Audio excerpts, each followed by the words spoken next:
So this is, okay, so this is just the workers' compensation. And then the last page is how you'll be evaluated in work experience. So again, just showing you exactly what you should be working on: organization of time and workstation, ability to follow instructions, appearance.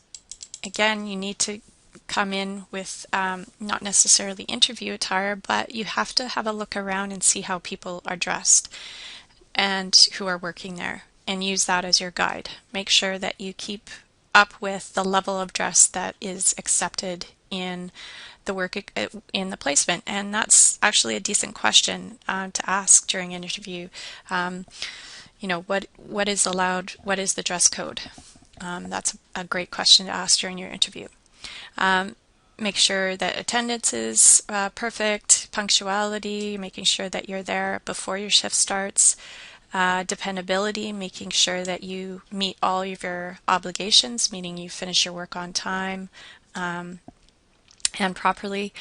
Taking initiative, that's not something that's going to show up in the first week. It's difficult to understand what needs to be done before people are asking you. So certainly, hopefully you can have some opportunity to show that in the second week of your placement.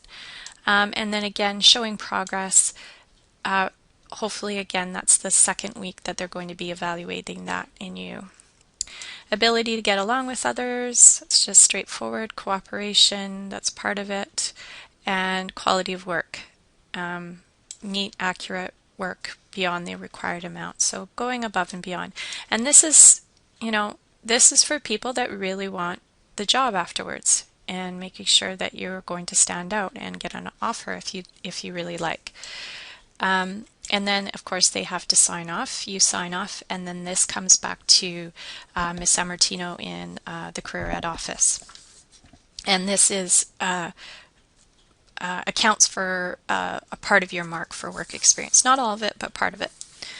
And so we're going to look at the next sheet, the green package, which is the interview package now. So this is the one that you actually have to take to your interview, and you have to also get it back from your interviewer. So again, the interview instructions here is: complete the student interview feedback sheet, explain the issues of confidentiality and oath of confidentiality form. With the student, please review and complete the workplace safety checklist. And in order to meet the WC requirements, this must be reviewed at the first day of work or during the orientation. So that's why we've included it in this package, because some people may actually have this as part of their orientation, the WorkSafe. So completion of the contract. The contract is the most important sheet in this package. The contract has to come back before you can go out on work experience. Under no circumstances should you be working in that job site without having the contract in the Career Ed office. It has to be here. The reason is because you are not covered properly for WorkSafe BC, and therefore if you get injured on the site, you are not covered. Okay, so I cannot stress this, how important it is to complete the contract and have it in our office before you step foot in the first day of your job. Okay, you can go ahead and do an orientation as long as you're not working. Okay. All right, so the first page is the interviewed feedback sheet. So all of you should go through a formal interview, and if you do not, if for whatever reason they just want to hand you the job and talk about the placement, then you need to ask for the interview. Otherwise, this is a mark that's going to show up on your work experience, and if you don't get it, you're not going to get the marks for it. Okay, so you need to ask someone to formally sit down and interview you from the company, from the placement. Okay, so again, it's just providing feedback, letting you know exactly what you need to improve, and some comments, and make sure that they sign it. Okay, oops, here's the signature. Okay, the next page is the oath of confidentiality form, and really, they're not going to be providing you company secrets, but we just have to have this in order for certain companies. We used to do placements in a lot more placements where there was some confidential information like EA Sports and things like that. And at law firms and even in health facilities, doctors and dentist office, there is some concern for confidentiality and banks as well. So you need to sign off and just agree that you're not going to share any customer or client information or company information to anyone. Okay, and again, you sign it, they sign it, and that gets returned back to the Career Ed office. The next sheet is the Workplace Safety Checklist. Again, this is included in this package, in the green interview package, as well as your work experience package that you will take to work experience every single day. So if you do lose this, we have another copy in your work experience package. If this doesn't get filled out during your interview, it's not a problem. Okay, we have included this because some of you may find you will go through an orientation after the interview where you will be going through workplace safety checklist items. And so you need to have this with you. So we've included it in the interview package as well as the work experience package. So again, that's just going to go through and talk about workplace safety issues specific to the work site. So again, that needs to be signed. The employer needs to sign that as well. This, again, I can't stress enough, is the most important part of the package, is getting the contract signed and returned before you start your first day of work experience. So you can go ahead and start filling in some of this information. I'm not sure if we need your PIN number, but we have it, so we can get that for you. We used to have a listing. I might see if I can get that for you. Then don't worry about filling this out, the company information. Obviously, that's going to be filled out when you do get your placement, so you can do that ahead of time. And just make a note, these are the dates of work experience. And so it's from April 13th to June 13th. Okay, now I realize we're actually only going out for 2 weeks. We're only stopping classes for 2 weeks, I should say. But we've put this June 13th here just in case some of you will need to extend your shifts beyond those 2 weeks. And again, obviously you're not going to be missing any school. We do not want you to miss any school. But if you're wanting to reach your 50 or your 80 hours, which is, again, this is for the grade 11 credit, this is for the grade 12 credit. If you haven't met either of these requirements, and you're wanting to, you have until June 13th. You are protected through WorkSafe until June 13th. Now we can also extend that if need be, but I don't think we will need to because the majority of your hours are going to be completed in this 2-week work experience period starting in April 13th, sorry. So again, that's just to make sure that you're covered. And you are covered from the hours of 6 a.m. to 3 a.m. And so just please be aware that shouldn't be, you shouldn't be working at 4 and 5 a.m. But anyhow, we just include it and make sure that that the employer understands that as well. Placement status is you're covered for every day. Most of you won't be working every day, although some of you that will be working every weekday, and some of you may be working weekends and on evening shifts, etc. So there's all sorts of variation in there, but we just want to make sure that that's a possibility that everyone could work every day. But again, you're up to a maximum of either 50 or 80 hours, not beyond that. Signatures, there's your student signature. All of these signatures need to happen. Obviously, the most important ones here are your parents and your employers. Okay, most of you, I don't believe anyone's going to have a union placement. So the employer needs to sign and the parent needs to sign. If for whatever reason the employer wants to hold on to this contract, ask them to photocopy it because you need to have it back. Tell them they can sign it even if they don't want to make a decision about whether or not they're placing you at the interview.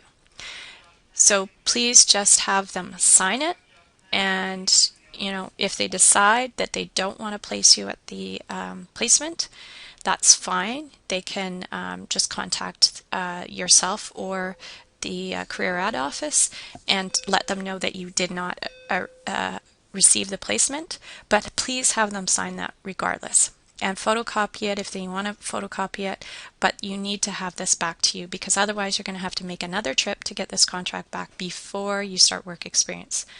Again, we can have them fax it to the school if they are more comfortable with that, but it's preferable that you take this in hand and take it with you. The last page is just sort of the legalese part, just talking about student duties, the days of work experience, supervision, site safety, all the rest of it, and you can go through that on your own. Okay, so that's the work experience, the 2 packages that you will be taking to your interview. We will also give you a sheet to give you some ideas about how to contact your employer for an interview. So we'll talk about that later as well. Okay, so you have 2 packages in front of you this morning, and we're going to talk about the supervisor's information package first. This is the package that you're going to take both of them to your interview, but the beige package is the package that you're going to leave with your interviewer or your supervisor. So this package is for their information. It's to get them to understand what the program is about. So it's for their reference, and there's really nothing in here that you need. So I'll just go through it quickly so that you can explain it to the supervisor if they have questions. But basically, the front page is just going over the employer guidelines. So if we can just look at that. Basically, they're supposed to review the orientation and training guidelines for their own placement, for their specific workplace, and then go over the workplace safety checklist, which we have included in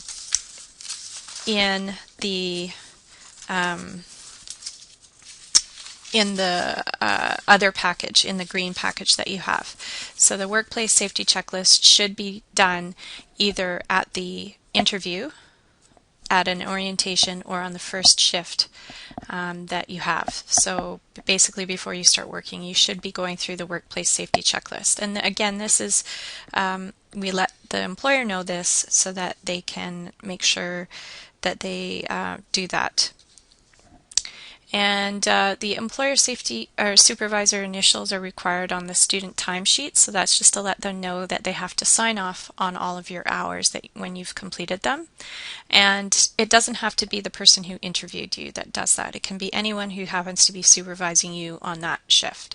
So again, just to make sure that you get all your hours signed off, because that's what's going to give you the credits for this the work experience courses that you will get credit for, the grade 11 and the grade 12 course.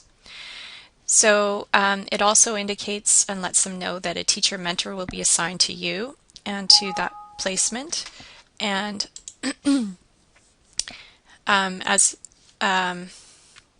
and they will be in contact with them. Okay, and at the conclusion of the placement, please complete the student evaluation form. Again, they have to evaluate you. There's a couple of different things that they're going to evaluate you. They're going to give you some feedback on your interview, which comes in the blue package, or sorry, in the green package. But there's also a place for them to evaluate you for your entire work experience, and that we've included that at the end of this package, and I'll show you that in a few moments. So there's a couple of places where they can evaluate you. You're going to also get it in your own work experience package. So there's basically 3 packages that you're going to get for work experience. There's the beige supervisor's package, which we're talking about now, the green interview package, which is mostly for the interview, and then there's the work experience package, which you're going to take to work experience with you. Okay, these 2 packages that I'm talking about now are for your interview, so you have to bring them to your interview with you. Okay, All right, so at the conclusion of your work experience placement, they're going to evaluate you, and then they're supposed to sign off that you've completed your work experience. So let's turn to the next page. Again, it's just instructions for the supervisor. They're to meet with you to clarify the student's expectations and outline yours. Inform your coworkers when the student will be at the work site so they will be welcoming. And before the student begins their first shift, there should be some kind of orientation. So a tour of where you're going to be working and introduce you to some people at the site. And they're going to give you an overview of the company, what they do, some of their policies, and explain, what it is that your role is going to be. Okay, and at that time, hopefully, the workplace safety checklist is completed. Again, that can be on the first day of the job, or it can be even after the interview is finished. Now, in terms of training. Again, we give them some guidelines on what needs to be included in training, and it is most of your employers will have experience with working with students, but some may not. Some may not have a lot of experience working with high school students and not understand that you kind of have to go to square one because this is your first work experience opportunity and you really are starting from nothing. So again, we just give them some guidelines. This is the next sheet is talking about teacher mentors and what their role is, and again that they're going to probably contact them within the first week and set up a site visit maybe for the second week of work experience just to make sure that everything's going well and to touch base with the employer. And then it just talks about the student evaluation and that it needs to come back to the school. And usually it's just a matter of them giving it to you and then you handing it in. The next page talks about the work experience, workers' compensation coverage, which, as I said before, I believe that when you go out on work experience, you are considered an employee, a quasi-employee of the district, which just means that you're going to be covered under the district's work experience coverage.